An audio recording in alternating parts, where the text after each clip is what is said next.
उत्तराखंड के रण में गरजे उत्तर प्रदेश के मुख्यमंत्री योगी आदित्यनाथ रुड़की में विजय संकल्प रैली को किया संबोधित। कहा जैसे अयोध्या को सजाया है वैसे ही हरिद्वार को भी सजाएंगे।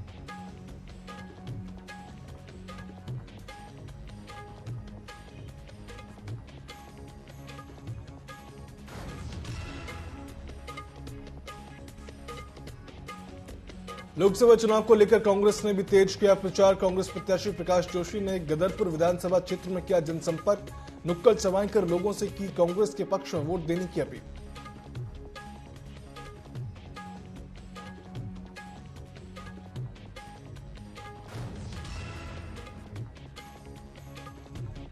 चुनावी रण में और तेज हुई सियासी बयानबाजी। बीजेपी के राष्ट्रीय प्रवक्ता ममता काली ने प्रियंका गांधी को किए सवाल। कहा चुनाव के समय ही क्यों आती है देवभूमि की याद।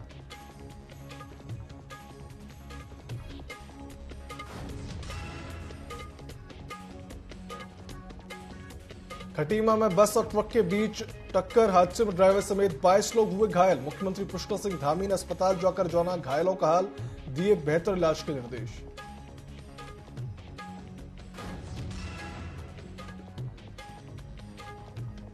और रुद्रप्रयाग में सदियों से चली आ रही अनोखी परंपरा का निर्वहन। इतिहास में पहली बार धधकते अंगारों पर जाग देवता के 2 पशुओं ने किया नृत्य। सभी भक्तों को दिया आशीर्वाद।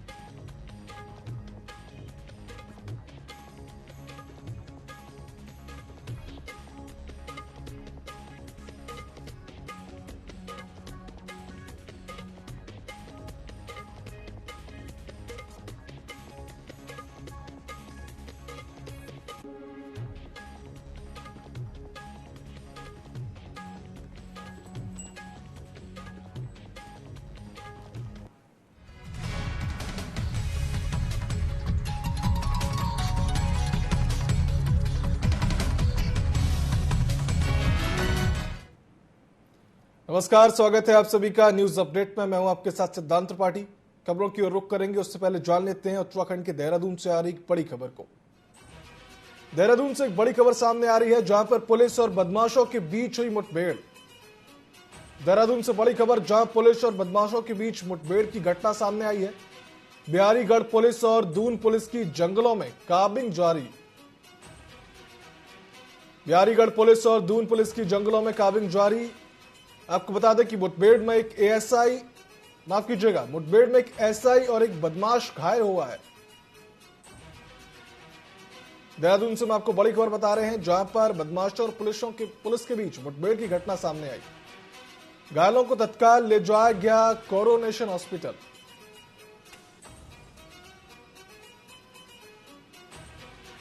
खबर की अधिक जानकारी के लिए हमारे साथ जुड़े हुए हैं वैभव पटवाल देहरादून से। वैभव, ये जो घटना सामने आई है जो मुठभेड़ की, ये किस प्रकार हुई और ये क्या पूरा मामला रहा?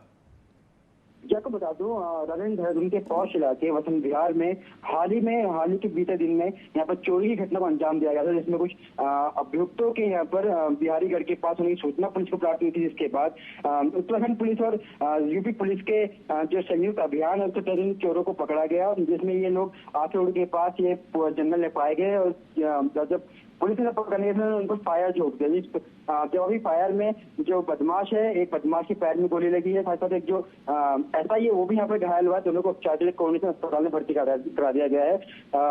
और बात करें कि दूसरा आरोपी था उसको ही पुलिस ने यहाँ पर गिरफ्तार कर लिया, उसको पूछताछ के लिए देहरादून लेके आ गई है। जी तमाम जानकारियों के लिए आपका बहुत बहुत शुक्रिया वैभव। हम बात कर रहे थे देहरादून की, जहां पर एक बड़ी खबर सामने आई कि पुलिस और बदमाशों के बीच एक मुठभेड़ की घटना सामने आई है। एक अन्य बदमाश मौके से हुआ फरार, वहीं एसआई और एक बदमाश इस घटना से घायल भी हो गए।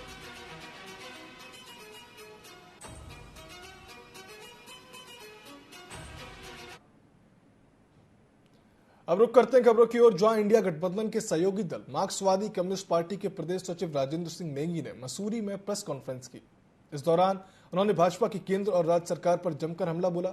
उन्होंने कहा कि प्रधानमंत्री नरेंद्र मोदी अपनी सभाओं में महिला सशक्तिकरण को लेकर बड़ी बड़ी बातें कर रहे हैं, लेकिन मणिपुर और उत्तराखंड में महिलाओं के साथ हुई शर्मनाक घटना को लेकर प्रधानमंत्री मोदी ने एक शब्द भी नहीं बोला। इसके साथ ही उन्होंने कई और मुद्दों को लेकर भी केंद्र की भाजपा सरकार को घेरा है।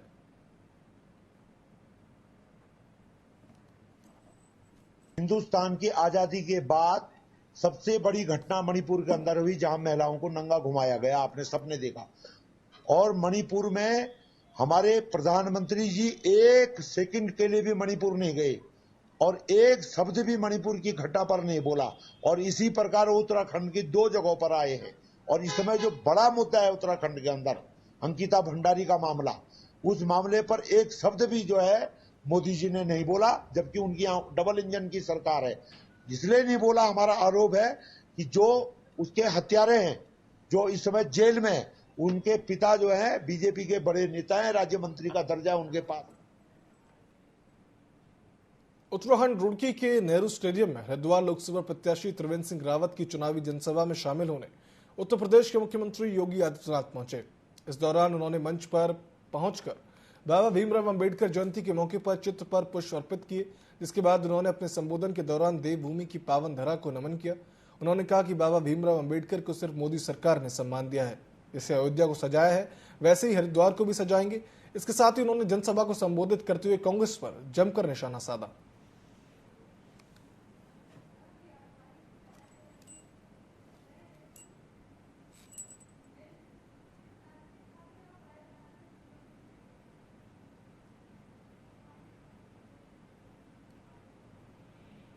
जी का योगदान बहुत ही उच्च स्तर का रहा है, इसलिए हम चाहते हैं कि मोदी जी को पुनः तीसरा कार्यकाल दिया जाए ताकि देश की जो स्थिति है वो विश्व में ये पटल पर जो इस समय मोदी जी भारत की जो स्थिति है वो बरकरार रहे।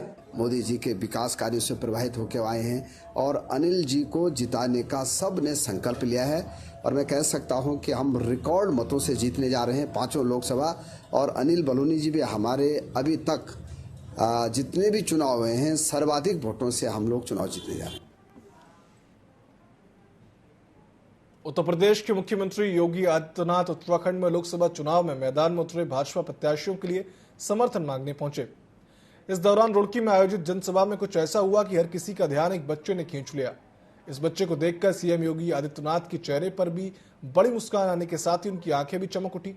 यह बच्चा सीएम योगी के बाल स्वरूप में पहुंचा था, जिसके मंच पर पहुंचते ही जोर जोर से योगी योगी के नारे लगाने लगे। मंच पर बैठे सभी नेता भी सीएम योगी के बालक स्वरूप को देखकर उत्साहित हो गए।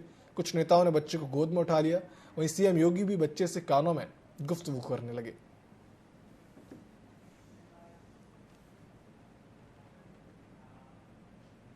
उत्तर प्रदेश के मुख्यमंत्री योगी आदित्यनाथ ने रविवार को उत्तराखंड के श्रीनगर में बीजेपी प्रत्याशी अनिल बलूनी के समर्थन में एक विशाल जनसभा को संबोधित किया। योगी ने कांग्रेस के एजेंडे को स्वार्थ व देश के विघटन का एजेंडा करार दिया। उत्तराखंड के 2 दिवसीय चुनावी दौरे के दौरान दूसरे दिन यूपी सीएम ने यहां एनआईटी मैदान में आयोजित रैली में कहा कि आज मुझे अपनी जन्मभूमि की लोकसभा सीट पर संवाद करने का मौका मिला है। यहाँ का संवाद मेरे लिए आत्म साक्षात्कार का है। यहाँ के कण कण में शंकर का वास है। वहीं उत्तराखंड की राजधानी देहरादून में कांग्रेस की मीडिया प्रभारी चयनिका उनियाल ने प्रेस वार्ता की, जिसमें उन्होंने भारतीय जनता पार्टी की घोषणा पत्र को जुमला बताते हुए जुबानी हमला किया है।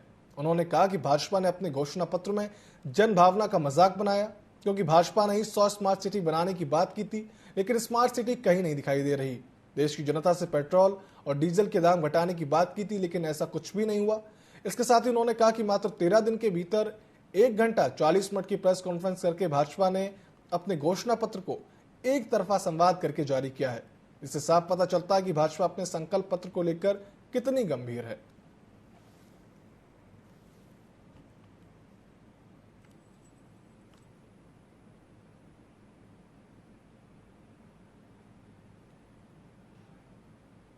घोषणा पत्र को जारी किया गया है, वही ये दिखाता है कि भाजपा इस घोषणा पत्र को लेकर कितनी गंभीर है। दूसरी बात, इस घोषणा पत्र में पूरे के पूरे घोषणा पत्र में जब इस देश के अंदर हर रोज 2 किसान और 2 नौजवान जो है आत्महत्या कर रहे हैं, इस पूरे के पूरे घोषणा पत्र में रोजगार का जिक्र, शब्द जो रोजगार है वो सिर्फ मात्र 2 बार आता है। ये घोषणा पत्र कहीं ये नहीं बताता कि 2014 और 19 के अंदर जो उन्होंने वादे किए थे, 100 स्मार्ट सिटीज लाएंगे, काला धन लाएंगे, बुलेट ट्रेन लाएंगे, पता नहीं क्या क्या उन्होंने जो वादे किए थे, वो सारे के सारे वादे कहां तक पूरे हुए, उसके बारे में आज इस घोषणा पत्र को जारी करते हुए उन्होंने कुछ नहीं। भारतीय दलित साहित्य अकादमी मसूरी के तत्वाधान में अंबेडकर चौक पर बाबा साहेब डॉक्टर भीमराव अंबेडकर की 134वीं जयंती धूमधाम के साथ मनाई गई।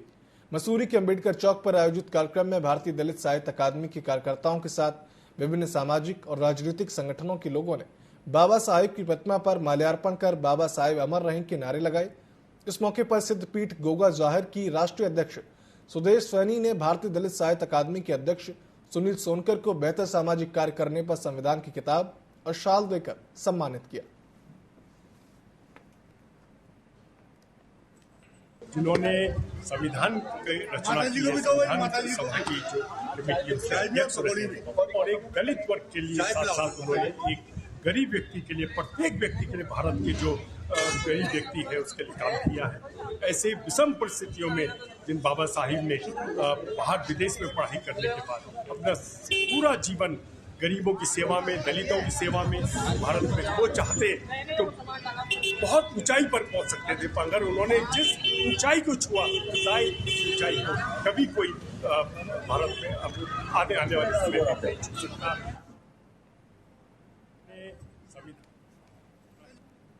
एक ऐसी हस्ती जो कि बार-बार इस धरती पर जन्म नहीं लेता, उन्होंने अपने इस धरती पर जन्म लेने के बाद और एक दलित समाज में जन्म लेने के बाद जो उन्होंने हमारे भारत देश को संविधान दिया, तो पूरे देश विदेश में आगे और उसी पर सब लोग चल रहे थे। उसमें उन्होंने सामाजिक अधिकार, न्यायिक अधिकार, लोकतांत्रिक अधिकार, शिक्षा का अधिकार, स्त्रियों की समानता का अधिकार, सब प्रकार के वर्गों के लिए उन्होंने उस संविधान में हमें दिया और आज उनके बताए हुए संविधान की रक्षा करना हमारा परम कर्तव्य है।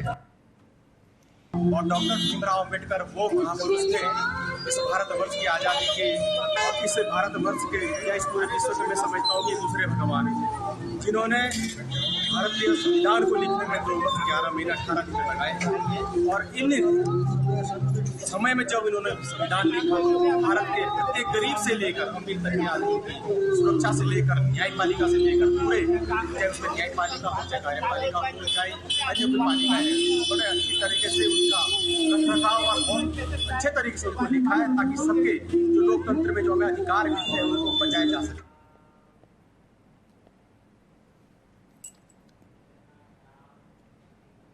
अल्मोड़ा में चुनावी खर्च का ब्यौरा नहीं देने पर जिला निर्वाचन ने उत्तराखंड परिवर्तन पार्टी की प्रत्याशी किरण आर्या को नोटिस जारी किया है। जिला निर्वाचन ने पार्टी के सभी प्रचार वाहनों पर रोक लगाई। जिला निर्वाचन की कार्रवाई पर उत्तराखंड परिवर्तन पार्टी ने नाराजगी जताई है। उत्तराखंड परिवर्तन पार्टी के अध्यक्ष पीसी तिवारी ने कहा कि पार्टी प्रत्याशी और सभी कार्यकर्ता दूरस्थ क्षेत्रों में प्रचार कर रहे थे। नोटिस का जवाब देने के साथ ही पार्टी ने दूसरी बार आवेदन भी किया था, लेकिन उस पर अब तक कोई कार्रवाई नहीं की गई। उन्होंने मामले को लटकाने का आरोप लगाते हुए प्रचार वाहनों से रोक हटाने की मांग की है। साथ ही उन्होंने कहा कि फैसला नहीं हुआ तो वह कोर्ट का रुख करेंगे।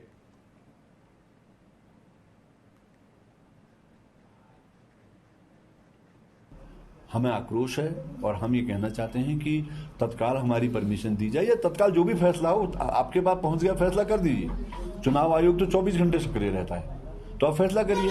तो फैसला न करके आप 16 तारीख तक हमको क्यों लटकाना चाहते हैं? और इससे हमारी पूरी चुनाव प्रक्रिया प्रभावित हो गई है, हमारे संसाधनों का दुरुपयोग हो गया है और उत्तराखंड के लोग जो पूरा समर्थन दे रहे हैं, सड़कों पर लड़ रहे हैं भूमाफियाओं के खिलाफ, सशक्त भू कानून के खिलाफ, बेरोजगारी के खिलाफ, महंगाई के खिलाफ जो लड़ाई लड़ रहे हैं, उन तक बात न पहुंचकर कुछ पार्टियों को सीधे अप्रत्यक्ष तौर पर इसका फायदा हो रहा है। कांग्रेस प्रत्याशी प्रकाश जोशी ने रविवार को दिनेशपुर में कांग्रेस कार्यालय में एक जनसभा को संबोधित किया। इस दौरान उन्होंने गिदरपुर विधानसभा क्षेत्र की आम जनता से वोट करने की अपील की। उन्होंने कहा कि एक बार मुझे मौका दीजिए, यदि मैं आप लोगों के आशीर्वाद से जीतता हूं तो 24 घंटे आपके लिए सेवा करता रहूंगा। इसके साथ ही उन्होंने कहा कि भाजपा के वर्तमान प्रत्याशी केंद्र में मंत्री भी रह चुके हैं, लेकिन उनके नाम के कोई भी पत्थर नहीं आपके क्षेत्र में ना लगा है और ना ही कोई विकास हुआ है, लेकिन मैं हमेशा आपकी सेवा में उपलब्ध रहूंगा। मेरा मूल मकसद है रोजगार देना, शिक्षा को और विकास करना, महंगाई को लगाम लगाना भी मेरा उद्देश्य है। जो हमारे सांसद थे या भारतीय जनता पार्टी के, उनके 5 साल के कार्यकाल का आकलन करें, मूल्यांकन करें और उसके बाद, क्योंकि वो तो नकारा साबित हो गए, एक बार अपने इस भाई बेटे पर, प्रकाश जोशी पर भरोसा करें। मैं कांग्रेस का प्रत्याशी हूँ, मुझ पर भरोसा करें, मैं आपको निराश नहीं करूंगा। जनता के लिए जो मेरी योजनाएं हैं, उन योजनाओं को मैं अपनी पूरी लगन से, पूरी मेहनत से, पूरे समर्पित भाव से लागू करूँ। जनता से अपील तो कर रहा हूँ, आशीर्वाद मांग रहा हूँ जनता का। मेरा भरोसा है जैसे दिन नजदीक आ रहे जनता का बहुत बड़ा मुझे आशीर्वाद मिल रहा है और हम बड़ी जीत को आगे बढ़ रहे हैं। रविवार को उत्तर प्रदेश के मुख्यमंत्री योगी आदित्यनाथ श्रीनगर पहुंचे तो उनके समर्थक और जनता खुशी से झूम उठी। एनआईटी श्रीनगर के मैदान में आयोजित चुनावी सभा में सीएम योगी ने बताया कि भाजपा कार्यकाल में देश का विकास तेजी से हुआ है। सीएम योगी आदित्यनाथ ने गढ़वाल संसदीय सीट से भाजपा प्रत्याशी अनिल बलूनी के लिए वोट मांगे और अपने संबोधन में की शुरुआत मां गंगा, मां धारी, केदारनाथ, बद्रीनाथ भगवान के जयकारे के साथ की।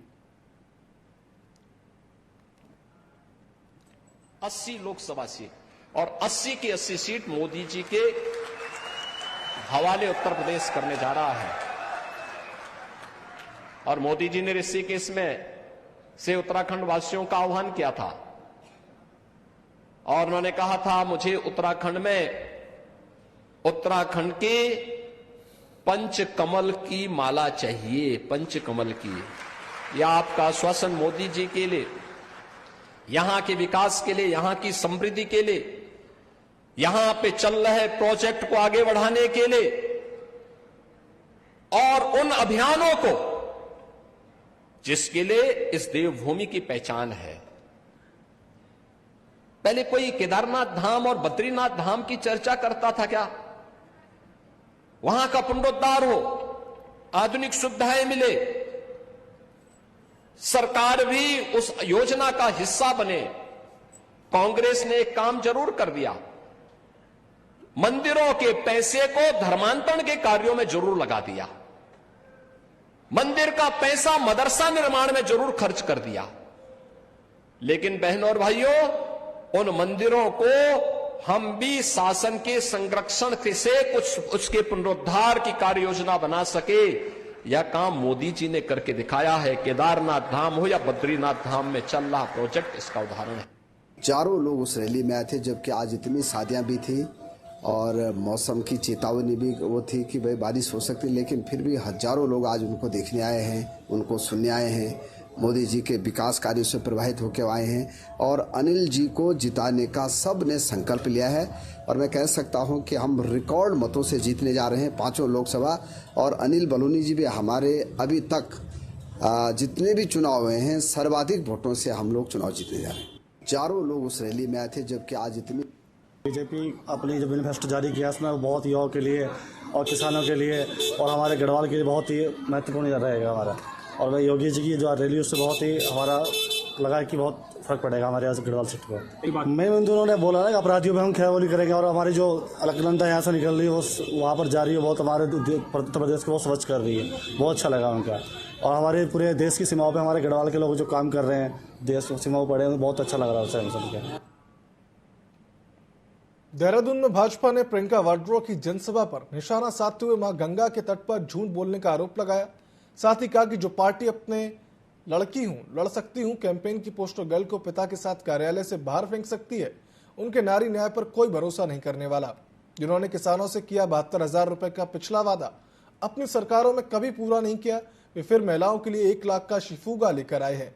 इसके साथ ही उन्होंने कई और मुद्दों को लेकर भी कांग्रेस को घेरा।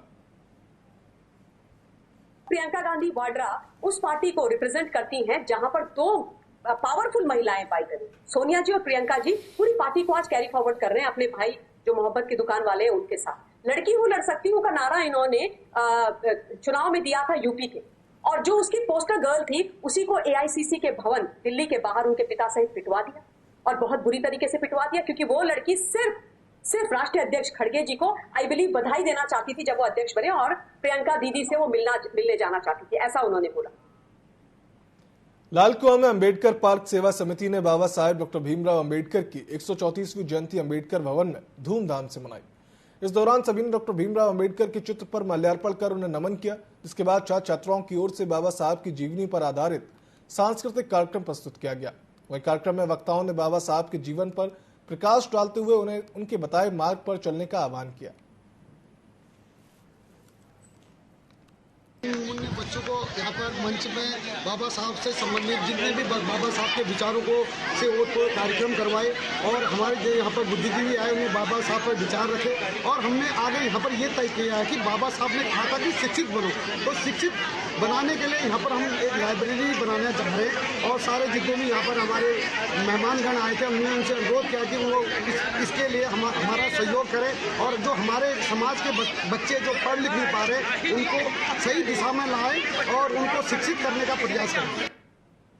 125वें जन्म दिवस के शुभ अवसर पर अम्बेडकर समिति द्वारा यहाँ पर एक बहुत विशाल कार्यक्रम रखा गया। उसमें सारे क्षेत्र के सम्मानित जनप्रतिनिधि और सामाजिक और इस क्षेत्र की सम्मानित जनता आई और सबने डॉक्टर भीमराव के आदर्श के बारे में बोला भी और समझा भी। और यहाँ पर इस क्षेत्र के बच्चों द्वारा यहाँ पर एक सुंदर प्रस्तुतियाँ दिखाई जा रही हैं किस संघर्ष से डॉक्टर भीमराव अंबेडकर ने पढ़ाई करी थी और उन्होंने किस तरह से इस देश का संविधान लिखा। कालाडूंगी विधानसभा के चकलोवा क्षेत्र में एथेनॉल प्लांट लगने से नाराज रतनपुर ग्राम सभा के ग्रामीणों ने चुनाव बहिष्कार का ऐलान किया। बता दें कि चकलोवा क्षेत्र में ग्राम रामपुर सिरपुर में एथेनॉल प्लांट स्थापित किया जा रहा है। इस क्षेत्र के रहवासियों की खेती और आम लीची के बगीचे ही उनके आजीविका का एकमात्र साधन है। एथेनॉल प्लांट स्थापित होने से उनके क्षेत्र में जल, मृदा सहित वायु प्रदूषण की मार से किसानों की खेती प्रभावित होगी, जिसके चलते किसानों ने शासन प्रशासन से फल पट्टी क्षेत्र में इस तरह के प्लांट नहीं लगाने की गुहार लगाई है और प्रशासन के कानों में जूं तक नहीं रेंग रही। ठंडी में बैठ के और इसकी जांच के लिए कितनी बार आश्वासन मिला है, लेकिन बिल्कुल ऊपर ही ऊपर रह गया आश्वासन। यहाँ आने का किसी ने कष्ट नहीं किया। 14 मार्च को मीटिंग हुई थी, अभी तक कोई जांच वाच कुछ नहीं हुई है। लिखित रूप में लूंगी कहा गया था, फिर भी नहीं लिया गया है। उसके कोई मानक नहीं है। सारे के सारे विभागों ने आके कहा था कोई मानक नहीं है। उसके बाद भी आज तक अभी तक कोई कार्रवाई उसके ऊपर नहीं हुई है। तो जब तक इसकी फैक्ट्री बंद नहीं होती है या कुछ नहीं होता है, याद इलेक्शन नहीं, इसके आगे पंचायती चुनाव होंगे। पंचायती चुनाव का भी हम लोग पूर्ण बहिष्कार करेंगे। न यहाँ से कोई जनप्रतिनिधि खड़ा होगा, न वोट डाला जाएगा। और जब तक चंपावत जिले के टनकपुर बनवसा आर्मी कैंट के पास जंगल में अचानक भीषण आग लग गई, जो कि धीरे धीरे आर्मी कैंट और ग्रामीण क्षेत्र की तरफ बढ़ रही थी। इसी दौरान भीषण अग्निकांड की जानकारी जनपद चंपावत के फायर स्टेशन टनकपुर को मिली, तो आर्मी कैंट बनवसा के समीप जंगल के में अग्निमिशन केंद्र टनकपुर के पास जवान तत्काल मौके पर पहुंचकर वनाग्नि को बुझाना आरंभ कर चुके थे। जिसके बाद अग्निशमन जवानों ने कड़ी मेहनत करते हुए आग पर फायर लाइन काटकर आग पूर्ण रूप से बुझाई। इस दौरान जवानों ने आग को बुझाकर वन में होने वाले नुकसान को रोका और इस अग्निकांड में कोई भी जनहानि नहीं हुई।